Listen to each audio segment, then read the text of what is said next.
Right, good morning mga boss and welcome back ulit sa ating YouTube channel. So for today's video mga boss ay mag-unbox tayo ng amplifier na pwedeng pang video okay at pwede ring pang mini sound. So yung brand ng amplifier po na to ay Ace AC200N. So murang-mura lang po ito sa Shopee, no. So ito yung trending na amplifier ngayon mga boss dahil marami yung kanyang features at mura pa, at saka pwede nyo itong magamit sa inyong mga video okay at pwede rin sa mini sound, no. Yung presyo po nito ay nakuha ko po ito sa 3,999 plus shipping fee na 400 pesos. Nakadepende yan sa kung saang lugar mga boss. So yan, huwag nating patagalin pa mga boss, i-unbox natin to para makita natin yung kanyang itsura.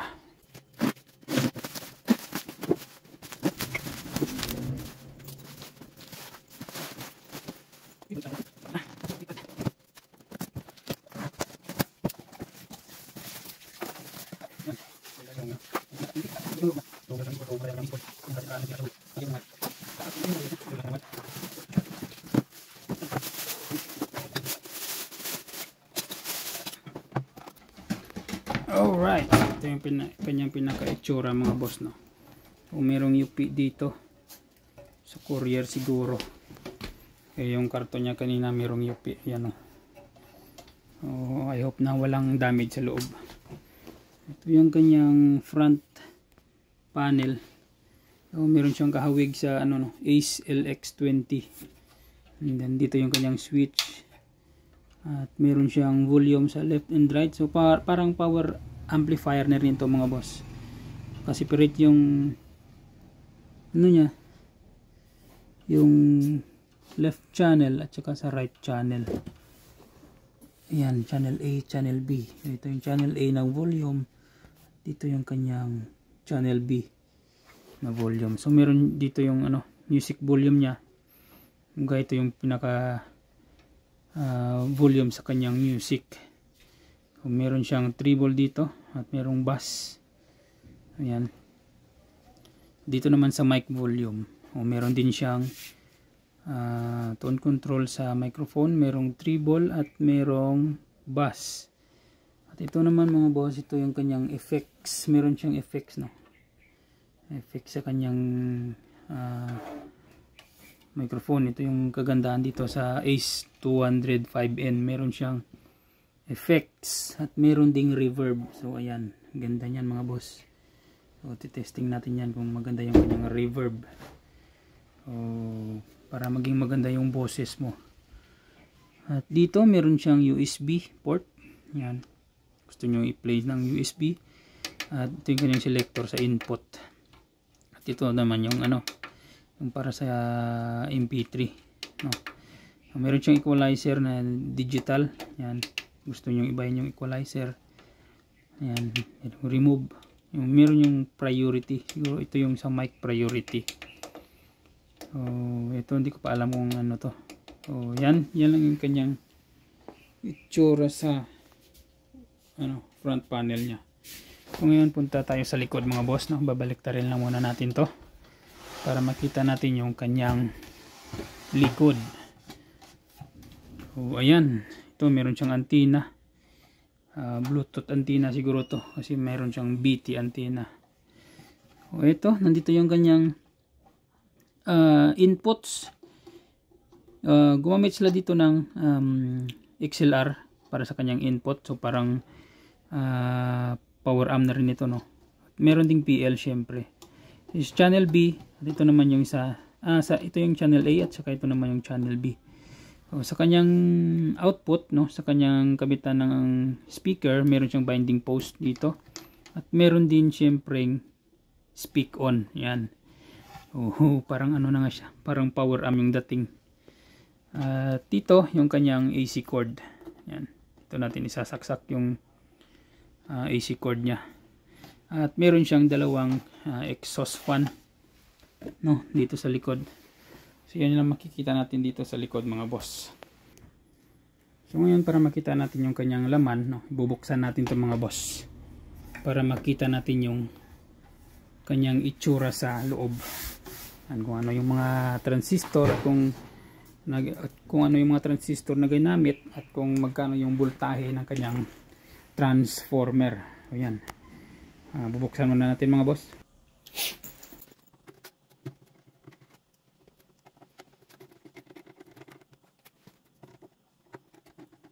Right, so gimana natin yung sa natin kung natin los.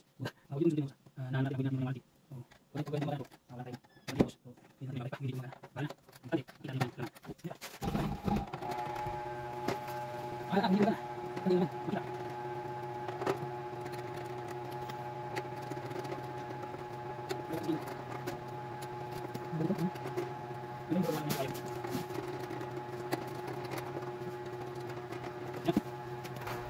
Right, so bubuksan na natin mga boss. Tingnan natin yung kanyang laman.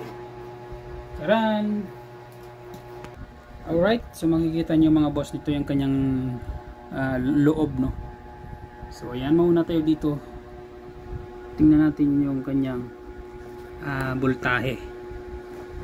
So ayan, so meron siyang 53053 mga boss. Yan, mataas pala yung voltahe nito. So malaki yung kanyang transformer. Kaya lang ano lang po ito, siguro aluminum lang.